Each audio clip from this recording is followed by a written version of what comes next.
அனைவருக்கும் வணக்கம். இன்னைக்கு வீடியோவில் என்ன பார்க்க போகிறோம் அப்படின்னா, மதுரை அப்படின்னு சொன்னாவே உடனே நமக்கு ஞாபகம் வர்றது மீனாட்சி அம்மன் கோவில் தாங்க. சிவபெருமான் மற்றும் அம்மன் இந்த ரெண்டு பேருக்குமான கோவில்களில் முதன்மையான சிறப்பு பெற்றிருக்கிறது மீனாட்சி சுந்தரேஸ்வரர் கோவில் அப்படின்னே சொல்லலாம். மதுரையில் மீனாட்சி அம்மன் பிறந்ததாக சொல்லப்படுறதால மீனாட்சி சன்னிதானம் முதன்மையாக இருக்குது அப்படின்னு சொல்லலாம். அம்மனை வணங்கிய பிறகுதான் சிவபெருமானை வணங்கக்கூடிய மரபு கடைபிடிக்கப்படுது. இந்த ஆலயம் மீனாட்சி சுந்தரேஸ்வரரை முதன்மை விக்கிரகங்களாகவும் கடம்ப மரத்தின தலவருச்சமாக கொண்டுள்ளது அப்படின்னு சொல்லலாம்.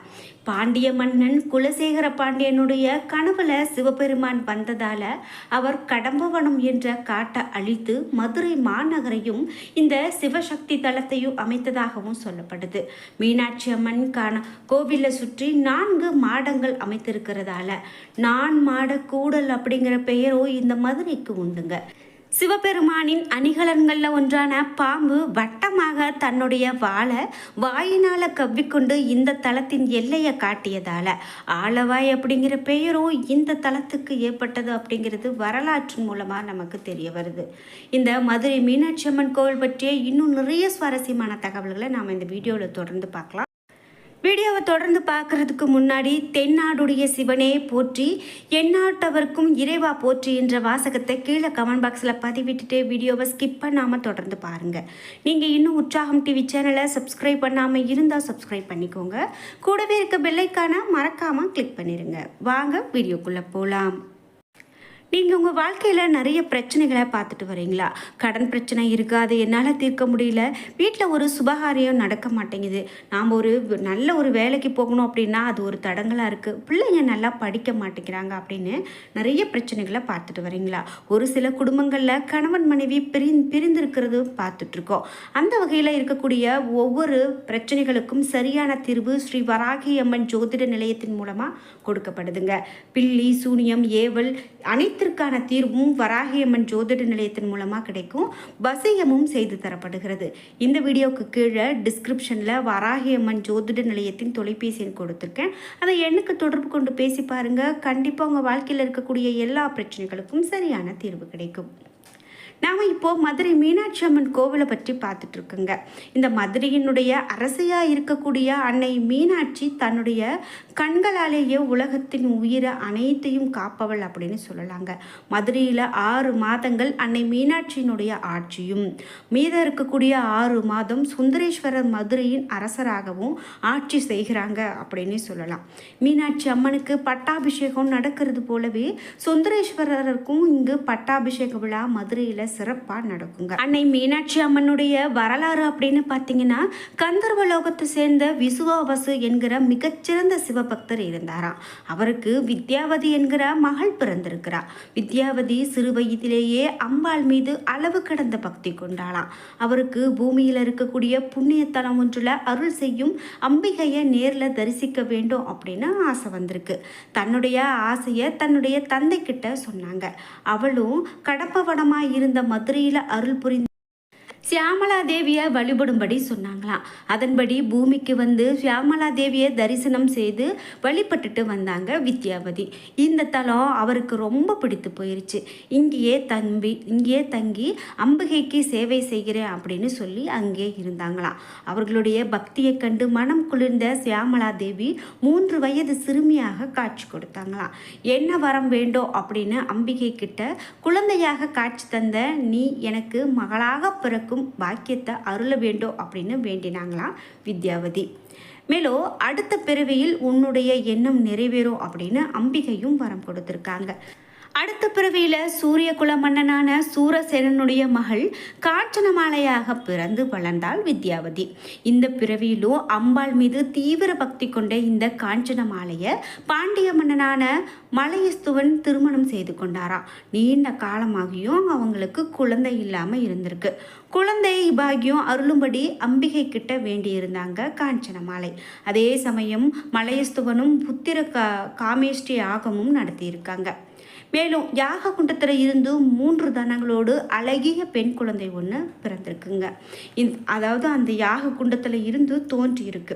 இதை கண்டு வருத்தமடைந்த மன்னனுக்கு அசரீரியாக ஒலித்திருக்கு. அதாவது அவளுக்கான கணவனை கண்டதும் 3வது தனம் மறையும் அப்படின்னு ஒரு அசரீரி ஒலி கேட்டிருக்கு. இந்த குழந்தைக்கு தடாதகை அப்படின்னு பெயர் சூட்டுறாங்க.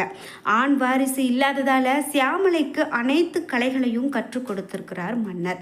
மேலும் மலேஸ்வனுக்கு பிறந்த மதுரையில் ஆட்சி பொறுப்பை ஏற்ற தடாதகை மீன் போன்று எப்போதும் வெளியோடு இருந்து ஆட்சி செய்து வந்திருக்கிறார்.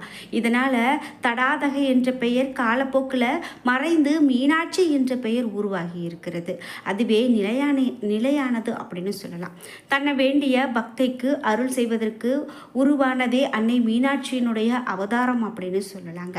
மேலும் கன்னிப்பெண் ஆட்சி செய்ததால மதுரைக்கு கன்னிநாடு அப்படின்னு இன்னொரு பெயரும் இருக்கு.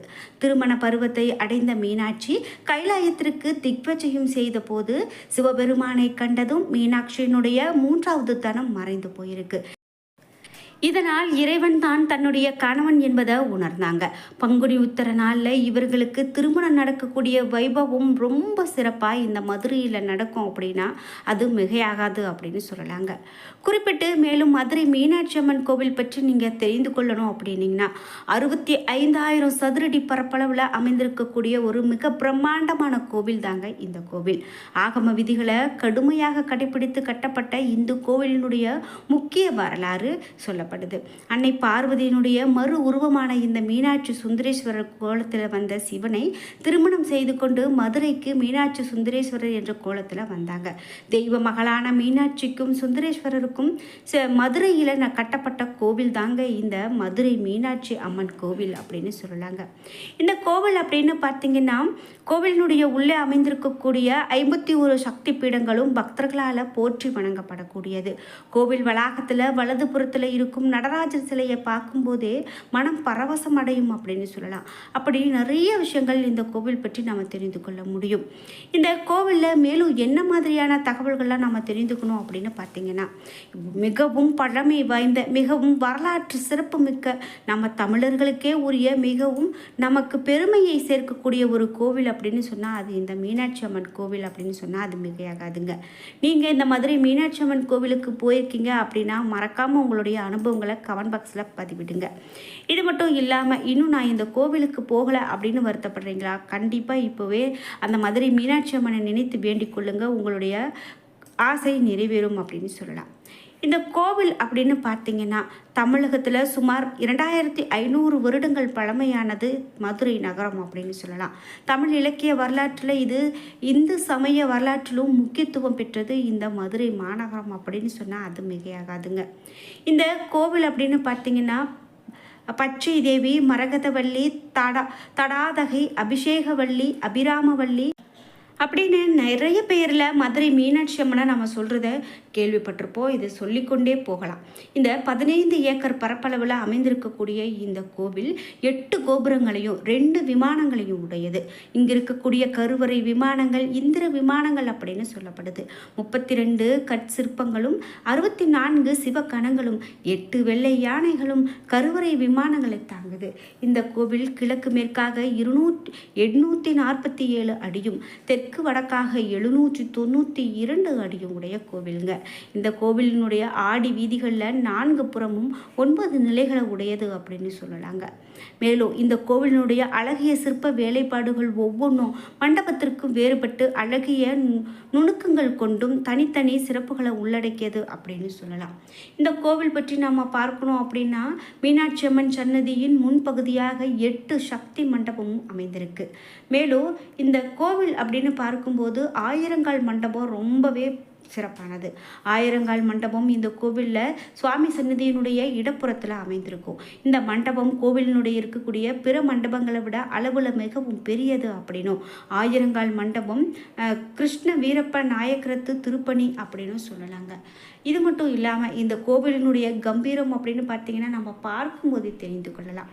இந்த மதுரை மீனாட்சி சுந்தரேஸ்வரர் கோவிலினுடைய கிழக்கு வாசல் வழியாக சுவாமி சன்னதிக்கு நம்ம போகும் வழியில் ஆயிரங்கால் மண்டபத்தின் முன்புற ராமநாதபுரத்தில் அமைந்திருக்கிறது. 400 ஆண்டுகள் பழமையான இந்த மண்டபம் 7000 சதுரடி பரப்பில் அமைந்திருக்கக்கூடிய இந்த மண்டபம் பூசை பொருட்கள், மரம், உலோகம் மற்றும் நெகிழி பொம்மைகள் போன்ற கலைப்பொருட்கள் விற்பனை செய்யக்கூடிய 60க்கும் மேற்பட்ட கடைகள் கொண்டது அப்படின்னு சொல்லலாங்க. நீங்கள் மதுரை மீனாட்சி அம்மன் கோவிலுக்கு போயிருக்கீங்க அப்படின்னா மறக்காமல் உங்களுடைய அனுபவத்தை கமெண்ட் பாக்ஸில் பதிவிடுங்க. என்ன நண்பர்களே, இன்னைக்கு வீடியோவில் மதுரை மீனாட்சி அம்மன் கோவில் பற்றிய நிறைய சிறப்பான தகவல்களை தெரிஞ்சுக்கிட்டோம். இந்த வீடியோ கண்டிப்பாக உங்களுக்கு ரொம்ப பயனுள்ளதாக இருந்திருக்கும்.